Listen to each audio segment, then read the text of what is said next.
ہشام بن یوسف نے بیان کیا، انہیں معمر نے خبر دی، انہیں زہری نے کہا کہ ہم سے عروہ بن زبیر نے بیان کیا، انہیں عبید اللہ بن عدی بن خیار نے خبر دی، انہیں مسعور بن مخرمہ اور عبد الرحمن بن اسود بن عبد یغوث نے کہ ان دونوں نے عبید اللہ بن عدی بن خیار سے کہا، تم اپنے ماموں امیر المؤمنین عثمان رضی اللہ عنہ سے ان کے بھائی ولید بن عقبہ بن ابی معیط کے باب میں گفتگو کیوں نہیں کرتے؟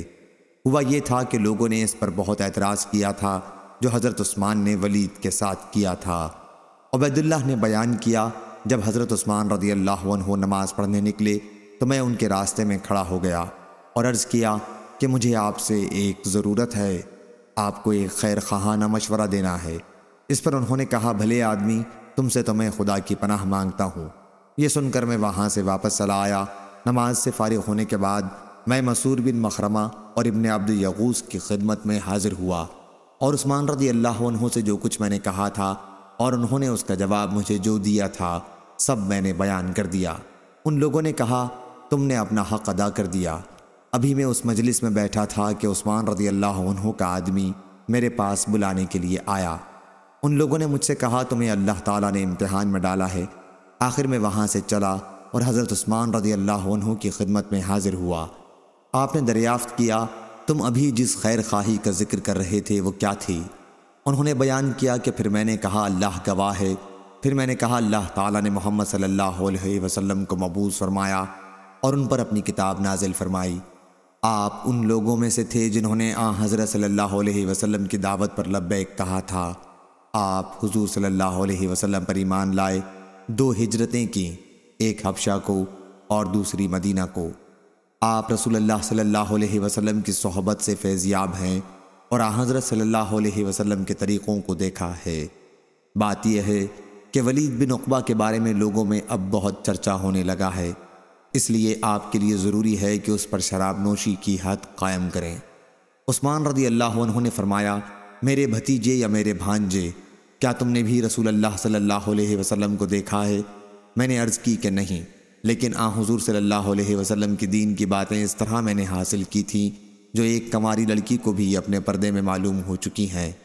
انہوں نے بیان کیا کہ یہ سن کر پھر عثمان رضی اللہ عنہ نے بھی اللہ کو گواہ کر کے فرمایا، بلا شبہ اللہ تعالیٰ نے محمد صلی اللہ علیہ وسلم کو حق کے ساتھ مبعوث کیا اور آپ پر اپنی کتاب نازل کی تھی۔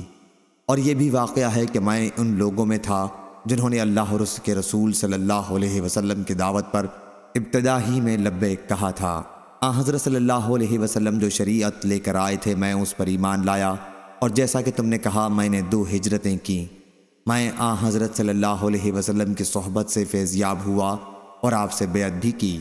اللہ کی قسم کہ میں نے آپ کی نافرمانی نہیں کی اور نہ کبھی خیانت کی۔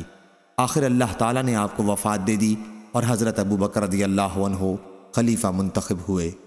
اللہ کی قسم کہ میں نے ان کی بھی کبھی نافرمانی نہیں کی اور نہ ان کے کسی معاملے میں کوئی خیانت کی۔ ان کے بعد حضرت عمر رضی اللہ عنہ خلیفہ ہوئے، میں نے ان کی بھی کبھی نافرمانی نہیں کی اور نہ کبھی خیانت کی۔ اس کے بعد میں خلیفہ ہوا۔ کیا اب میرا تم لوگوں پر وہی حق نہیں ہے جو ان کا مجھ پر تھا؟ عبید اللہ نے عرض کیا، یقیناً آپ کا حق ہے۔ پھر انہوں نے کہا، پھر ان باتوں کی کیا حقیقت ہے جو تم لوگوں کی طرف سے پہنچ رہی ہیں؟ جہاں تک تم نے ولید بن عقبہ کے بارے میں ذکر کیا ہے تو ہم انشاءاللہ اس معاملے میں اس کی گرفت حق کے ساتھ کریں گے۔ راوی نے بیان کیا کہ آخر گواہی گزرنے کے بعد ولید بن عقبہ کو 40 کوڑے لگوائے گئے اور حضرت علی رضی اللہ عنہ کو حکم دیا کہ کوڑے لگائیں۔ حضرت علی رضی اللہ عنہ ہی نے اس کو کوڑے مارے تھے۔ اس حدیث کو یونس اور زہری کے بھتیجے نے بھی زہری سے روایت کیا۔